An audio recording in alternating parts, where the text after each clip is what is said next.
کہ ٹھیک ہے ان کے اوپر ایک اٹیک ہوا کروایا گیا یا جو بھی ہے، میں اس کی گہرائی میں نہیں جانے جاتی ہوں، اللہ میں ان کو صحت دے، لیکن خان صاحب تھوڑے سے اب میچور ہو جائیں.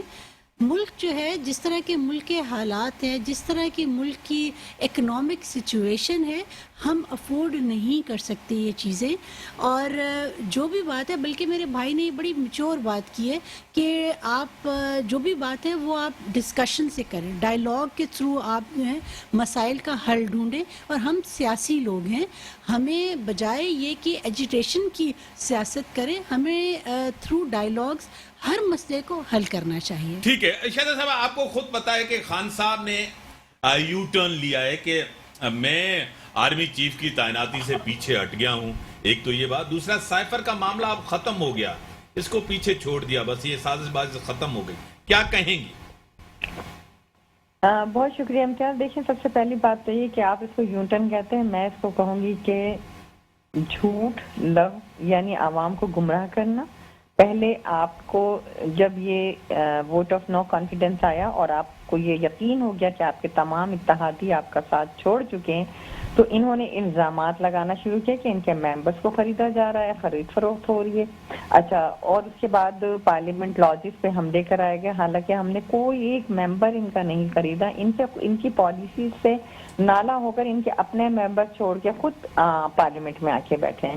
ہم نے ان کا ایک ووٹ نہیں دیا. اس کے بعد جب انہوں نے یہ دیکھا کہ کسی طرح بھی ہم اکثریت حاصل نہیں کر سکیں گے، تو انہوں نے آئین توڑا. اور آپ نے دیکھا کہ کس طریقے سے آئین کو سیبوتاژ کرتے ہوئے ایک رولنگ کے ذریعے جو ہے اس ووٹ آف نو کانفیڈنس کو جو ہے ختم کرتے ہوئے اسمبلی کو تحلیل کیا. جب کورٹ سے وہ چیز بھی جو بالکل اوپن تھی، تو اس کے بعد جو ہے کورٹ نے اس کے حق میں فیصلہ کیا کہ جی اسمبلی کو جو توڑا گیا اور جو استعمال کیا گیا ہے یہ رولنگ، وہ غیر آئینی، غیر قانونی تھی. حالانکہ ابھی تک اس پہ کوئی کارروائی نہیں ہوئی. حالانکہ کورٹ کو اس پہ ایکشن لینا چاہیے تھا کہ جب اتنا بڑی آئین شکنی ہوئی ہے. انہوں نے پارلیمنٹ میں رہ کے کی، اور یہ جو کہتے تھے آخری بال تک کھیلنے، پھر انہوں نے ایک اور ڈرامہ کیا کہ وہ جی ایک بند لفافے کو لے کے یہ پہنچے، عوام کو گمراہ کیا کہ جی یہ سائفر ہے اور ملک کے خلاف سازش ہے. انہوں نے کہا جی عوام جو ہے امریکہ کے خلاف بیانیے پہ اور نکلے گی. اور آپ نے دیکھا کہ کس طرح کبھی مذہبی ٹچ اور دینی ٹچ، اسلامی ٹچ اور اس طرح کے ٹچ دے دے کے جو ہے عوام کے جذبات سے کھیلا گیا، عوام کو گمراہ کیا گیا، عوام سے ہمیشہ غلط بیانی سے کام لیا گیا. اور پھر وہ سائفر جو ہے آپ نے خود دیکھا کہ آج نہ وہ سائفر رہا، نہ وہ کہانی بھی جھوٹی ثابت ہوئی. اور چونکہ وہ جو انگلی پکڑ کے، جو امپائر کی انگلی پکڑ کے اقتدار میں آئے تھے، جن کو پہلے ہی دن چیئرمین بلاول بھٹو زرداری صاحب نے کہا تھا کہ جی یہ سلیکٹڈ حکومت ہے، تو وقت نے ثابت کیا. اب جو ہے یہ بلبلا رہے ہیں، ہر چیز سے جو ہے جو بات کہتے ہیں اس سے مکر جاتے ہیں اور پھر کہتے ہیں یو ٹرن.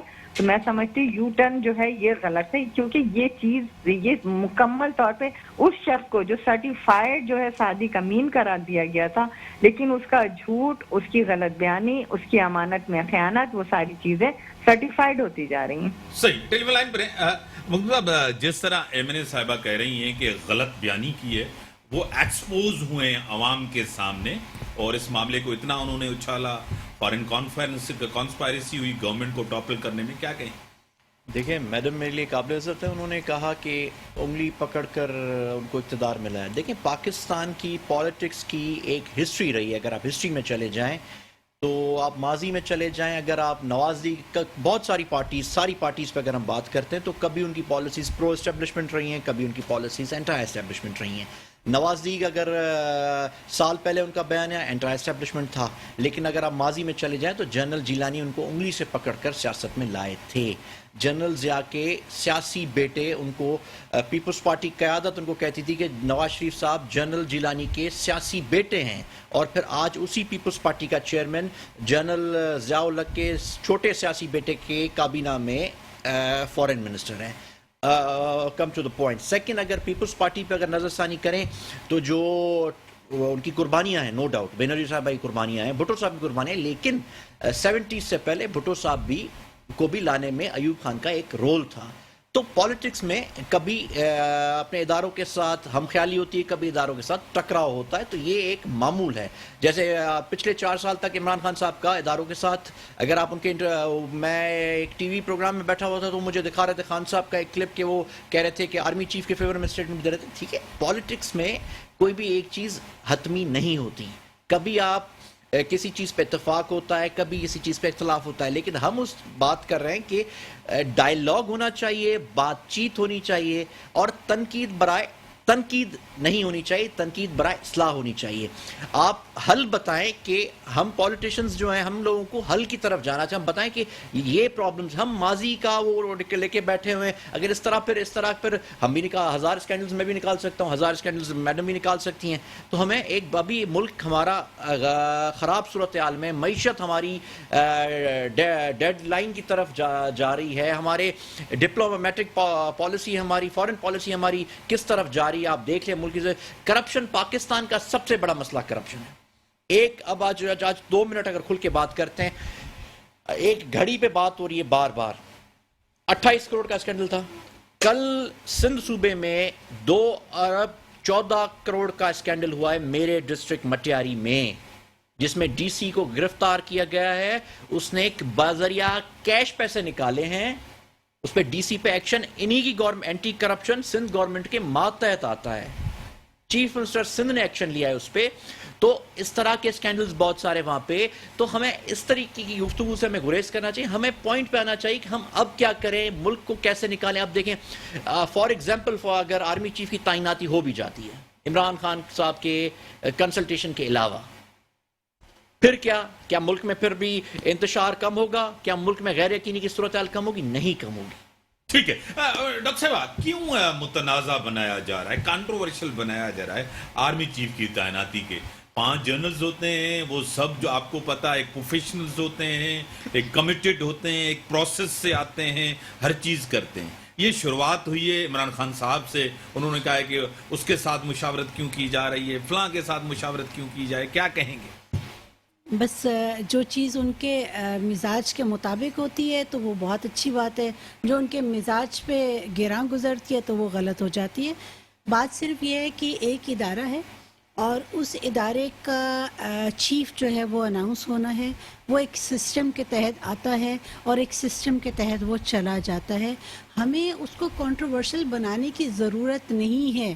اگر ہم اس ادارے کی بات کریں تو یہ وہی ادارہ ہے، جب آپ سو رہے ہوتے ہیں تو یہ سرحدوں پہ آپ کی حفاظت کر رہا ہوتا ہے.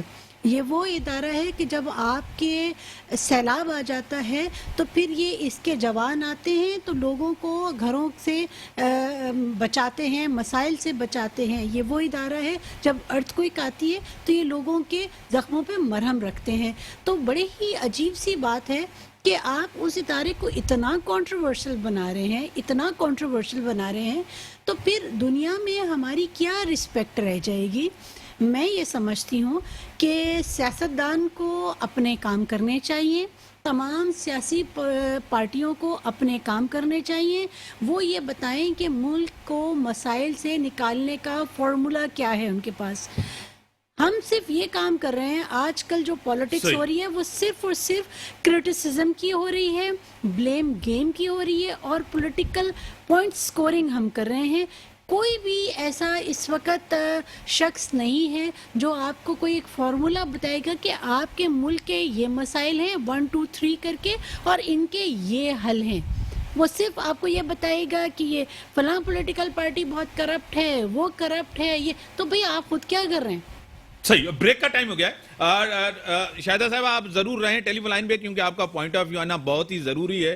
مخدوم صاحب نے 3-4 چیزیں تاریخی طور پہ کہ ہر کوئی جو ہے نا ایک نرسری سے آیا ہے، اسٹیبلشمنٹ کی سے، اس کو آپ ضرور جواب دیجیے گا. بریک کا ٹائم ہوگا، بریک کے بعد آتے ہیں.